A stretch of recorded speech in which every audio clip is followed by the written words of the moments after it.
ভর্তি চলছে। সৃষ্টির শিক্ষা পরিবার, শিক্ষা সেবায় একটি নাম, একটি বিশ্বাস।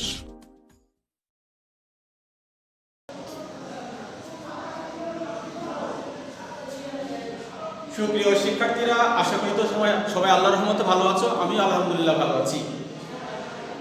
আমি মোহাম্মদ সুলতান মাহমুদ, সিনিয়র শিক্ষক, বাংলাদেশ বিশ্ব পরিচয়, সৃষ্টি central school and college, Ashulia. আজকের অনলাইন ক্লাসে আমি তোমাদেরকে স্বাগতম জানাচ্ছি। আমরা ক্লাসে চতুর্দশ অধ্যায় পড়ছিলাম। সর্বশেষ ক্লাসে আমরা পরিবারের সংজ্ঞা এবং প্রকারভেদ এগুলো আলোচনা করেছিলাম। আজকে আমরা পরিবারের কার্যাবলীগুলো আলোচনা করব। সর্বশেষ ক্লাসে যে আমি পরিবারের সংজ্ঞা এবং প্রকারভেদ আলোচনা করেছিলাম, তোমাদেরকে বলেছিলাম যে ভালো করে পড়ার জন্য, কারণ সেখানে অসংখ্য এমসিকিউ এবং সৃজনশীল বিষয়টি তোমাদেরকে বলেছিলাম। আশা করি সবাই পাঠ্যবইয়ের সঙ্গে মিল রেখে পড়েছ। আজকে দেখো পরিবারের কার্যাবলী। পরিবারের প্রথম যে কার্যাবলী আমরা আলোচনা করব, পরিবারের অন্যতম কার্যাবলী সন্তান জন্মদান ও লালন পালন। আমরা বলি পরিবার হল স্বামী স্ত্রীর একটি স্থায়ী সংঘ বা প্রতিষ্ঠান, সামাজিক প্রতিষ্ঠান। পরিবার হলো মৌলিক প্রতিষ্ঠান। সেখানে স্বামী স্ত্রী সন্তান জন্মদান করবে, সেরকম ঠিক সেই সন্তানকে লালন পালনের দায়িত্বভার গ্রহণ করবে। শুধু সন্তান জন্ম দিলে হবে না, অবশ্যই লালন পালনের বিষয়টিও দেখতে হবে। সন্তান যেন পরিবারের মধ্যে পরিপূর্ণ বিকাশ লাভ করে, আস্তে আস্তে ছোট থেকে বড় হতে পারে, আত্মনির্ভরশীল হতে পারে, সেই বিষয়টি অবশ্যই পরিবারকে দেখতে হবে। সন্তান জন্ম দিয়ে তাকে আত্মনির্ভরশীল করা, তাকে বড় করা। এরপর সন্তানের ভরণ পোষণ। সন্তানের ভরণ পোষণ খুব অপরিহার্য একটি বিষয়, গুরুত্বপূর্ণ একটি কাজ পরিবারের। বিশেষ মৌলিক চাহিদাগুলো, খাদ্য, বস্ত্র, বাসস্থান, এই বিষয়গুলো অবশ্যই পরিবারকে পূরণ করতে হবে। পরিবার মানে পরিবারের বাবা মাকে বা পরিবারের কর্মক্ষম মানুষকে, যিনি আয় করেন, রোজগার করেন, ভরণ পোষণ করতে হবে। অর্থনৈতিক চাহিদা পূরণ।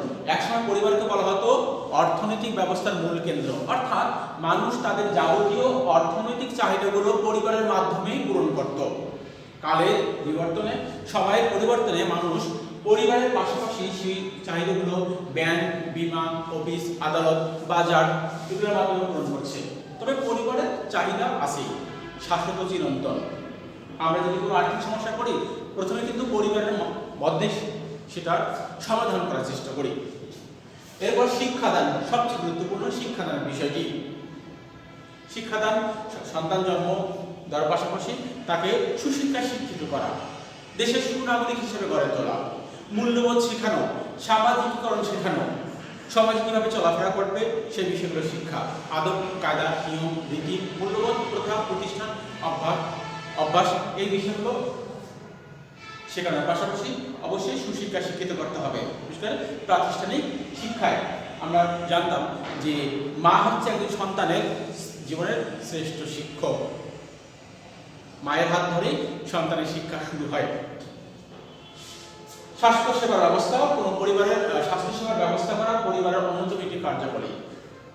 পরিবারের কোনো সদস্য যদি অসুস্থ হয়, তার স্বাস্থ্য সেবার দরকার হয়, ওষুধের দরকার হয়, সেটা পরিবার থেকে ব্যবস্থা করা হয়।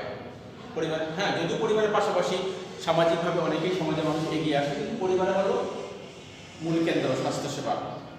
সেখান থেকে তার হাসপাতালে নিয়ে যাওয়া, ওষুধ কিনে দেওয়া, ডাক্তার দেখানো, এই বিষয়গুলো পরিবার থেকে আমরা করার চেষ্টা করি। বিনোদনের ব্যবস্থা, শুধু পরিবারের অর্থনৈতিক চাহিদা পূরণ, শিক্ষাদান, সন্তানের ভরণ পোষণ, লালন পালন, সামাজিকীকরণের ব্যবস্থা, এগুলোর পাশাপাশি অবশ্যই পরিবারের প্রত্যেকেরই একটি বিনোদনের ব্যবস্থা হয়।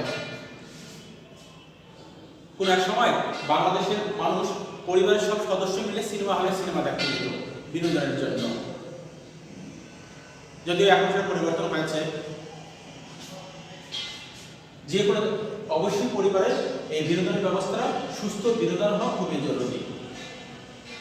পরিবারের মধ্যে আত্মীয় স্বজন আসে, আমরা একসাথে খাওয়া দাওয়া করি, চলাফেরা করি, একসঙ্গে বেড়াতে যাই। এইসব সুস্থ বিনোদন মানসিক বিকাশের জন্য খুবই জরুরি। শিক্ষার্থীরা আজকে আলোচনা করলাম পরিবারের কার্যাবলী, এই বিষয়গুলো। আর নিচে দেখো যৌথ পরিবার ভেঙে যাওয়ার কারণ। বাংলাদেশে যৌথ পরিবার ভেঙে যাচ্ছে, অবশ্য গিয়েছে, কারণ যৌথ পরিবার খুঁজে পাওয়া যায় না। সে কেন ভেঙে যাচ্ছে সেই বিষয়গুলো আমরা আলোচনা করব। তোমরা সবাই জানো যৌথ পরিবার কিন্তু শহরে একেবারে বলা যায় দেখাই যায় না, খুব কম, বিরল। কিন্তু কোনো কোনো ক্ষেত্রে বাংলাদেশের কোনো অঞ্চলে এই যৌথ পরিবার ব্যবস্থা এখনো চালু আছে। সেই পরিবার ব্যবস্থা ভেঙে কেন যাচ্ছে আমরা আলোচনা করব। প্রথমে কারণ হলো শিল্পায়ন। শিল্পায়নের কারণে যৌথ পরিবার ভেঙে যাচ্ছে। শিল্পায়নটা কি? কৃষিভিত্তিক অর্থনীতি যখন শিল্পভিত্তিক অর্থনীতিতে পরিণত হবে সেটাই শিল্পায়ন। আবার কৃষি ধ্বংস হয়ে যাবে না, কৃষিও থাকবে, কিন্তু অর্থনীতি নির্ভর করবে কৃষির চেয়ে শিল্পের উপর বেশি।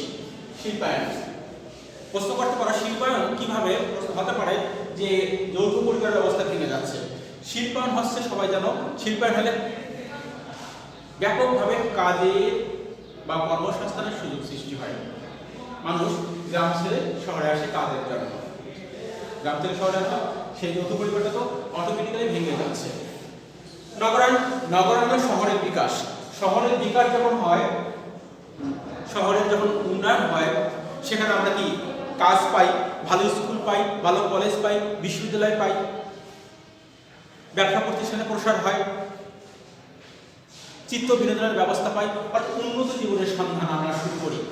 যে শহরে গেলে আমরা উন্নত জীবন পাবো গ্রামের চেয়ে, এই যে উন্নত জীবনের জন্য গিয়ে ভোগের বিষয়টি, হ্যাঁ ভোগের বিষয়টি অবশ্যই ব্যাপার, উন্নত জীবন উন্নত পরিবেশের জন্য আমরা শহরে আসি। গ্রাম থেকে শহরে আসলে পরিবার যৌথ পরিবারগুলো ভেঙে যায়। এরপর জনসংখ্যা বৃদ্ধি। একটা পরিবারে যখন 10, 12, 13, 14, 15, 20 জন সদস্য হয়ে যায়, তখন কিন্তু সেই পরিবার মেনটেন করা খুব কষ্টকর হয়ে পড়ে। জনসংখ্যা বৃদ্ধি পেলে সেই পরিবারটা যৌথ পরিবারটা ভেঙে যায়। দরিদ্রতা। যদি আমাদের দেশের দরিদ্রতা অন্যতম একটি সামাজিক সমস্যা। এই দরিদ্রতা কিন্তু যৌথ পরিবার ভেঙে যাওয়ার অন্যতম কারণ। এক পরিবারের 2-1 জনের ইনকাম দিয়ে 15 জনের পরিবার চালানো খুব কষ্টকর হয়ে পড়ে। মানুষ তখন চিন্তা করে যে আমরা খুব দরিদ্র, বিভিন্ন জায়গায় যাই, কাজের সন্ধান করি, আয় বাড়বে, তখন আস্তে আস্তে সেই পরিবার ভেঙে যায়। এরপর ভোগবাদী মানসিকতা, এটাও একটা কারণ। এক পরিবারে 20 জনের রান্না হয়, কিন্তু অনেকে মনে করে যে 20 জনের রান্না খুব খেতে ভালো লাগে না, ভালোভাবে চলাফেরা করা যায় না, ভালোভাবে ভোগ করা যায় না। আমরা যদি অন্য একটি পরিবার গঠন করি, ভালোভাবে ভোগ করতে পারবো, চলাফেরা করতে পারবো, খেতে পারবো।